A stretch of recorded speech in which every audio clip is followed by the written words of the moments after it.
Welcome to English Podcasts. Relax and enjoy your listening practice. He didn't tell them about the sale right away. Not in emails, not over the phone, not in messages typed too quickly and sent too easily, where all he would hear in return was a brief, "Okay, Dad," before the line went dead and the moment was lost.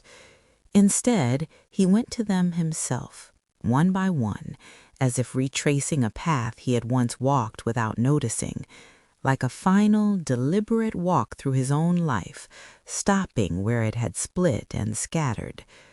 First was Olga in Novosibirsk. She lived high above the street in a tall building with wide windows that let in too much light in summer and not enough warmth in winter. A place without a garden, without soil, without anything that needed tending.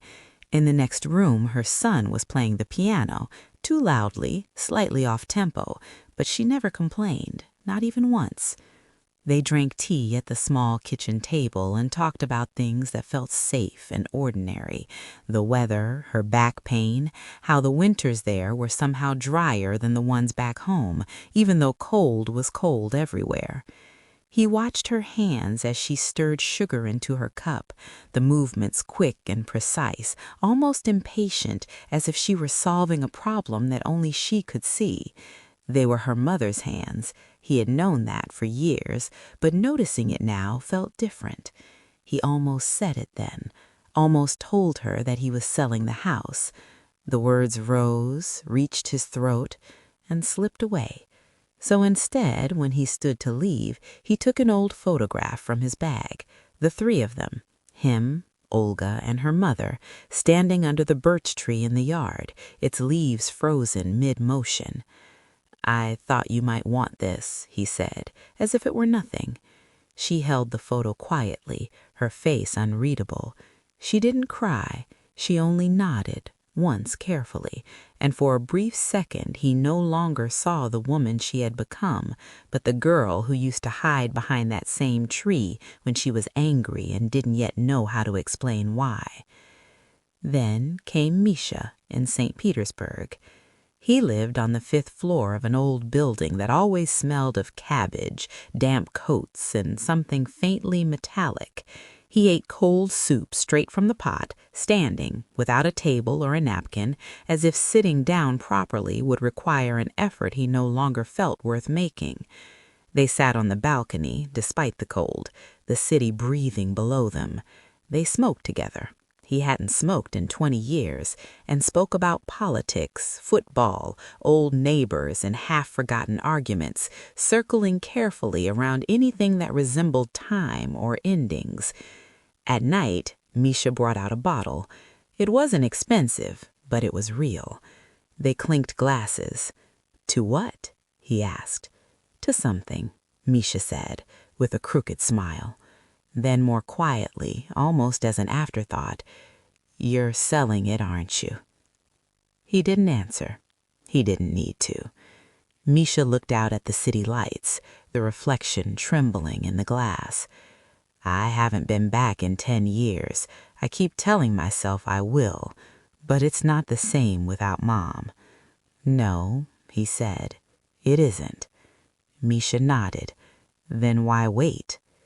He stayed 2 nights, left before sunrise, didn't write a note, just placed the key to the shed on the kitchen table, exactly where it wouldn't be missed.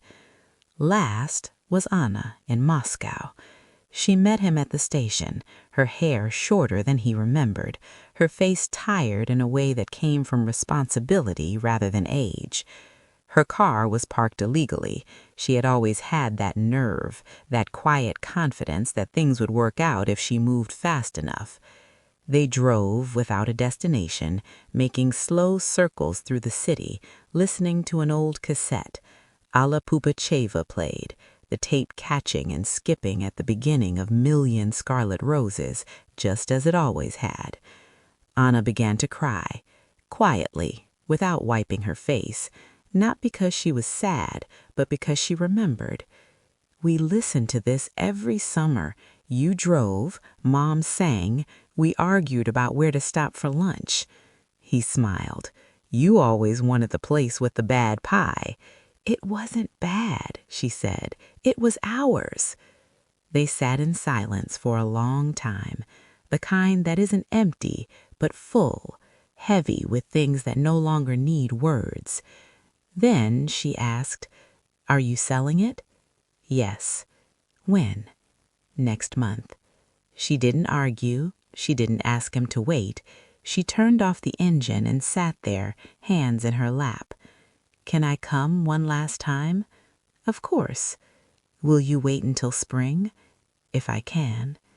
She reached for his hand and held it, not like a child, not like someone afraid to lose him, but like someone who finally saw him clearly, not only as a father, not only as a memory, but a man who was also finishing something. He returned alone. He walked through the empty rooms, opened drawers, touched walls, tracing places where nothing visible remained. He didn't feel loss yet. What he felt was release. Because family, he realized, is not built on shared roofs or Sunday dinners or a house that stands in the same place for decades. It is built on moments, fleeting, unrepeatable, that exist only once and then live on elsewhere.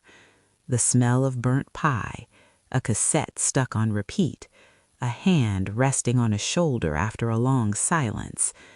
Those moments don't disappear when a house is sold. They remain, scattered and quiet, alive in the people who remember. He signed the papers 3 weeks later and didn't look back. But sometimes when he drinks tea in his new apartment, he hears laughter coming from another room. He knows it isn't real, and he doesn't care. Because love doesn't need walls. It only needs to have been real once. And theirs was.